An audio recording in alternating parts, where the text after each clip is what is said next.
we discuss definite integral. Definite integral లోని next problems కనుక తీసుకున్నట్లయితే evaluate integral of -1 to 1 by x plus 2 dx. ఇక్కడ limits కంపల్సరీగా మనం లోయర్ లిమిట్ నుంచి అప్పర్ లిమిట్ కి చదవాలి. అంటే ఇక్కడ కింద ఉన్న దాన్ని లోయర్ లిమిట్ అను, పైన ఉన్న దాన్ని అప్పర్ లిమిట్ గాను ట్రీట్ చేస్తాం. సో ఫస్ట్ ఆఫ్ ఆల్ ఇచ్చిన ప్రాబ్లం కనుక రాసుకున్నట్లయితే given -1 to 1 by x plus 2 dx. ఎప్పుడైనా సరే మనం ప్రాబ్లం లిమిట్స్ ఉన్న ప్రాబ్లం సాల్వ్ చేయాలంటే ముందు ప్రాబ్లం మీరు లిమిట్స్ లేకుండా కనుక చూసినట్లయితే ఒక క్లారిటీ వస్తుంది. 1 by x plus 2 dx. So దీన్ని ఎప్పుడైతే అబ్జర్వ్ చేస్తారంటే లిమిట్స్ లేకుండా ఎప్పుడైతే ప్రాబ్లం మీరు చూస్తారో మీకు ప్రీవియస్ మెథడ్ ఏదో గుర్తొస్తుంది. ఇది మనకి ఇంటిగ్రల్ 1 by x ఫామ్ లో ఉంటుంది. ఇంటిగ్రల్ 1 by x అంటే ఏం రాసుకోవచ్చు, log x అనేది మనం రాసుకోవచ్చు. log of x plus 2 plus c గా రాసుకోవచ్చు. అయితే ఇక్కడ x కోఎఫిషియంట్ ఒక 2x ఉందనుకోండి, బై 2 రాసేవాళ్ళం, 3x అయితే బై 3 రాసాం. ఈ రకంగా మనం లిమిట్స్ లేకుండా ఇంటిగ్రేషన్ కనుక చేసి ఆ తర్వాత మన లిమిట్స్ అనేవి దానిలో సబ్స్టిట్యూషన్ చేస్తాం. 1 by x plus 2 dx equal to log of x plus 2 plus c over -1 to 1. ఇక్కడ ఏమని చెబుతారంటే ఓవర్ -1 to 1. అంటే x లిమిట్స్ అనేవి మనం x ప్లేస్ లో ముందు మనం 1 అనే సబ్స్టిట్యూషన్ చేసి తర్వాత -1 అనే సబ్స్టిట్యూషన్ చేస్తాం. డయాగ్రామ్ వేసానే కదా, మనకి -1 నుంచి +1 కి మధ్యలో వాల్యూ కావాలి అంటే అప్పర్ లో నుంచి లోయర్ వాల్యూ అనేది తీసివేయాలి. So log of x value 1 కనుక సబ్స్టిట్యూషన్ చేస్తే 1 plus 2, c అనేది క్యాన్సిల్ అయిపోతుందిగా మనం రిమూవ్ చేసేయచ్చు. తర్వాత మనం -1 అనేది కనుక సబ్స్టిట్యూషన్ చేస్తే log of -1 plus 2 అవుతుంది. సో దీన్ని మనం సింప్లిఫై చేసినట్లయితే log of 1 plus 2 ఎంత అవుతుంది, log 3 అవుతుంది. log of 1 plus 2 ఎంత అవుతుంది, log 3.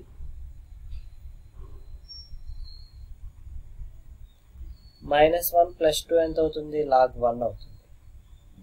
So we know log 1 value ఎంత అవుతుంది, 0, కాబట్టి ఫైనల్ గా ఆన్సర్ ఎంత అవుతుంది, log 3 అవుతుంది.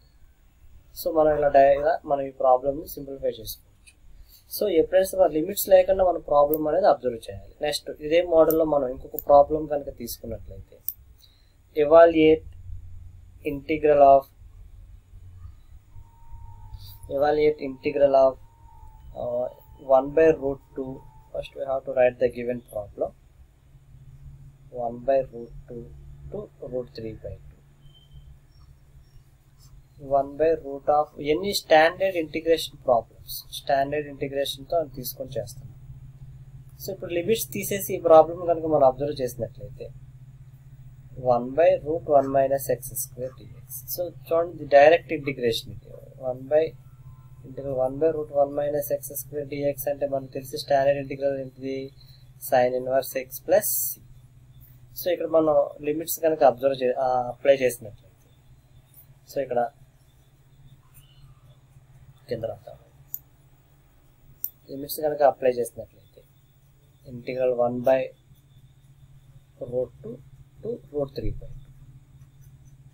1 by root of 1 minus x square dx equal to sin inverse x plus c. Limits ఏం రాస్తాం, 1 by root 2 to root 3 by 2.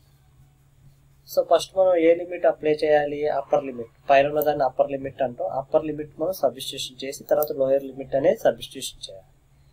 So first x equal to root 3 by 2 కనుక సబ్స్టిట్యూషన్ చేయాలి.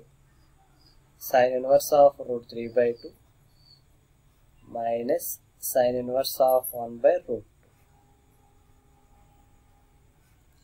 So sin inverse of 1 by root 3 by 2 అంటే మనకు తెలిసి sin 60 degrees value ఇది, pi by 3. 1 by root 2 అంటే మనకి sin 45 degrees, that is a pi by 4. So ఇక్కడ pi by 3 minus pi by 4 అవుతుంది. ఈ రెండింటికి సింప్లిఫికేషన్ కనుక చేసినట్లయితే మనకి ఆన్సర్ వస్తుంది pi by 12 ఉంటుంది. సమ్ టైమ్స్ కొంతమంది 15 degrees కూడా రాస్తారు, అది కూడా కరెక్ట్ ఆన్సర్. సో ఇది మీరు డైరెక్ట్గా చేసేవచ్చు, ఈజ్ వెరీ ఈజియెస్ట్ ప్రాబ్లం. కానీ చాలా మందికి ఏంటంటే ఇది లిమిట్స్ ఉండగా ప్రాబ్లమ్ని అబ్జర్వ్ చేస్తారు. దానివల్ల ఏమవుతుందంటే కొంచెం టిపికల్గా అనిపిస్తుంది. ఇవన్నీ బేసిక్ ప్రాబ్లమ్స్ కింద మనం ట్రీట్ చేయడం జరుగుతుంది. సో ఇది కూడా అంతే, same ditto problem. Integral 1/√3 1/1 + x² dx. Definite integrals ఏ ప్రాబ్లం అయినా సరే మీరు లిమిట్స్ కనుక తీసేసి చూసినట్లయితే మీకు ఒక క్లారిటీ వస్తుంది. ప్రీవియస్ సెషన్లో మనం నేర్చుకున్నది ఏదైనా గుర్తుకు రావచ్చు, ఎందుకంటే మనం నేర్చుకున్నవన్నీ ప్రీవియస్ సెషన్ బేస్ చేసుకున్నది. ఇంటిగ్రల్ 1/√1 + x² dx అంటే this is standard integration tan 1x plus. So limits కనుక అప్లై చేసినట్లయితే integral 1 to √3 1/1 + x² dx = tan 1x plus limits ఏంటి 1 to √3. So first upper limit substitution చేయాలి, that is upper limit is tan 1√3, అది lower limit ఎంత tan 1. So అప్పుడు substitution చేస్తే మనకు కావాల్సిన 1 to √3 వాల్యూ అనేది మనకు వస్తుంది. tan 1√3 అంటే ఎంత వాల్యూ 60 degrees, అండ్ tan 1 అంటే వాల్యూ ఎంత 45 degrees. ఫైనల్గా ఆన్సర్ ఎంత వస్తుంది 50 degrees వస్తుంది. సో ఈ రకంగా మనం డెఫినెట్ ఇంటిగ్రల్ బేసిక్ ప్రాబ్లమ్స్ అనేది సాల్వ్ చేయొచ్చు. ఇవన్నీ బేసిక్ ప్రాబ్లమ్స్ అన్న, ఎందుకంటే ఇవి డైరెక్ట్గా ఇంటిగ్రేషన్ అనేది చేసేస్తున్నాం కాబట్టి వీటిని బేసిక్ ఇంటిగ్రేషన్ ప్రాబ్లమ్స్ అంటారు. Thank you.